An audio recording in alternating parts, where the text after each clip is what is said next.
안녕하십니까. 독신 임성관입니다. 이번 시간에는 토의에 대해서 살펴보겠습니다. 자, 토의에 앞서 비슷하게 쓰이는 단어들이 여러 개가 있는데 우선 그림을 보시게 되면 논쟁, 토론, 토의, 의논, 협의까지입니다. 저렇게 동그라미로 표현을 한 이유는 무엇이냐면 가장 바깥쪽에 있는 협의가 이 모든 것들을 포함할 수 있는 개념이 되겠고, 그 다음에는 의논, 토의, 토론, 논쟁이 되는 거죠. 그럼 논쟁이 가장 작은 개념, 그 위에 토론, 토의, 의논, 협의까지 순차적으로 진행이 된다라고 이야기를 드리고 싶어서 이와 같이 그림으로 표현을 했습니다. 자, 그러면 각각의 개념의 차이를 간단하게 보고 넘어가겠습니다. 그런데 사실 큰 차이가 없는 것처럼 여겨지기는 해요. 자, 우선 논쟁부터 보시게 되면 한자로는 논할론에다가 다툴쟁을 쓰고 있습니다. 그래서 말이나 글로 서로 논하여 다툰다 라는 기본 의미가 있고, 서로 다른 의견을 가진 사람들이 각자 자기의 주장을 말이나 글로 논하여 다툰다 라고 풀어서도 설명을 할 수 있습니다. 그 다음 토론이 나오는데, 토론은 칠토에다가 논할론이라는 한자를 쓰고 있습니다. 그래서 역시 어떤 논제를 둘러싸고 서로 다른 의견인 사람들이 각각 이제 자기가 왜 그 입장인지에 대해서 논하는 방식을 토론이라고 이야기를 하고 있고, 아랫줄도 비슷한데 이번에는 어떤 문제에 대해서 라는 차이만 있을 뿐입니다. 마찬가지로 여러 사람들이 각자의 의견들이 있을 텐데 그 의견을 바탕으로 서로 논한다 라는 말을 토론이라고 정리하면 될 수 있겠습니다.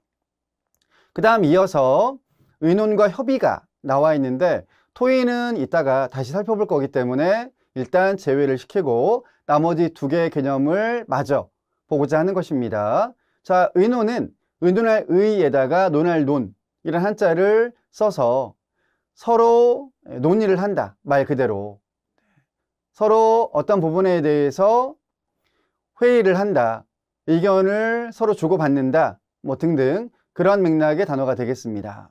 그 다음 이제 밑에도 보시게 되면 어떤 일에 대하여 서로 의견을 주고받는다 라고 정리가 되어져 있죠. 이거를 의논이라는 말로 설명을 하면 되겠습니다. 그 다음 네 번째로는 협의가 들어가 있는데, 협자는 화합하다 라는 의미고 의자는 다시 의논하다 라는 의미가 되겠습니다. 그러므로 두 개를 더하면 여러 사람이 모여서 서로 의논한다 라는 개념이라고 정리를 하시면 되겠습니다. 자, 그럼 이어서 빠져있던 토의의 개념을 살펴볼 텐데, 토의도 토론과 마찬가지로 7토자를 쓰고 있고, 그 다음에 의자도 앞서 이미 설명해 드렸던 의논할 의자를 쓰고 있습니다. 그래서 정의를 보자면 어떤 사안에 대해서 각자의 의견을 낸 다음 검토하고 협의하는 일, 또는 어떤 문제에 대하여 검토하고 협의함이라고 조금 간결하게 설명도 할 수 있는 단어가 되겠습니다. 자, 토의는 히라보에서 온 거라고 이야기를 하고 있는데, 그 의미는 주의 깊게 검사하다, 검토하다, 세금을 매긴 다음에 다시 나누기 위해서 검증을 한다 라는 기본 뜻이 있는 단어다 라고 다시 한번 설명을 할 수가 있겠습니다. 또한 정리를 하자면, 즉 새로운 진리를 만들어내는 것이 아니라 이미 존재하는 사실을 확인하고 입증하는 것으로 문제를 해결하기 위해 정보나 아이디어를 교환하는 과정을 말한다 라고 다시 정리할 수가 있겠습니다. 자, 이를 종합해서 개념을 마지막으로 내려보자면, 토의는 문제 해결을 위해서 서로의 생각을 조율해 가는 것이 되겠습니다. 자, 그렇다면 이와 같은 토의의 특성에는 어떤 점이 있는가 살펴보겠습니다. 첫 번째, 여러 사람들이 협의해서 최선의 의견을 찾아가는 집단 사고의 과정이다 라고 말할 수 있겠고, 두 번째, 자유스럽게 의논하고 발언하는 것으로 발표할 때 딱히 제약이 없다, 거의 없다 라고도 설명할 수 있겠습니다.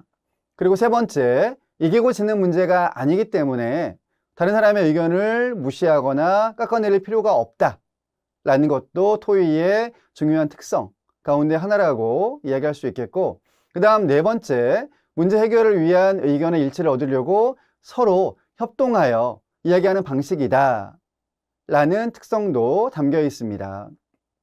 그 다음 이제 마지막으로는 토의의 구체적인 예시가 될 텐데, 심포지엄이랄지 패널 토의, 포럼, 집단 토의, 위원회 토의, 원탁 토의 등등이 있다라고 이야기를 하고요. 예전에 학교에서 학급회의라는 거를 참여해 보신 분들이 계시다면 그 또한 토의의 일종이다 라고 생각을 하시면 되겠습니다. 왜냐하면 기억을 조금 상세하게 떠올려 보시죠. 주제가 있지 않습니까? 그런 다음에 전체 반 학생들을 대상으로 혹시 이에 대한 의견이 있으면 발표해 주세요. 그런 다음에 나온 의견들을 다 칠판에다가 적습니다. 그리고 나서 더 이상 의견이 없으면 학생들로부터 손을 들게 하여 그 가운데 가장 많은 표를 얻은 상위 2개나 3개를 정하지 않습니까? 따라서 이 또한 토의의 한 방식이라고 이야기를 할 수가 있겠습니다. 자, 그렇다면 구체적인 예로 토의가 무엇인지를 다시 한번 정리를 해보고 마치면 좋을 것 같은데, 지금 보시는 내용은 순호지라고 하는 이야기가 담겨 있는 묘항혈영이란 이야기가 되겠습니다. 간단하게 풀어서 설명해 드리자면, 고양이와 쥐 사이에 있던 일인데, 고양이가 쥐를 잡아먹지 않습니까? 따라서 쥐들은 늘 고양이가 올까봐 벌벌 떨며 생활을 했을 텐데, 그럴 때 그에 대한 토의를 하는 거죠. 우리가 고양이로부터 목숨을 지키기 위한 방법에는 어떤 것들이 있을까? 라는 토의를 하게 됩니다. 그러다가 어떤 아이디어가 나왔냐면, 고양이가 오는 것을 우리가 미리 알 수 있다면 얼마나 좋을까? 그래서 그렇다면 고양이가 오는 거를 알아야 되니까 움직일 때마다 소리가 나게 하면 어떨까? 즉, 그래서 고양이 목에 방울을 다는 게 어떨까? 라는 아이디어를 도출을 해냈습니다. 즉, 이 결과가 토의를 통해서 나온 최선의 결과라고 얘기할 수가 있겠죠. 그런데 물론 문제가 있습니다. 고양이 목에 방울은 누가 달 건데 그러면? 이게 남아있는 거죠. 그렇죠? 그래서 아마 또 그에 대한 토의들을 한 다음에 결론을 도출을 했을 텐데, 이와 같이 고양이 목에 방울을 달아보자 라는 결과를 얻기까지 쥐들이 모여서 서로의 의견을 내는, 그런 다음에 최고의 방법을 택해서 협의를 마친, 의논을 마친 이런 방법들을 토의다 라고 이야기를 할 수가 있겠습니다. 자, 이번 시간의 내용은 여기까지입니다. 구독, 좋아요, 알림까지 감사합니다.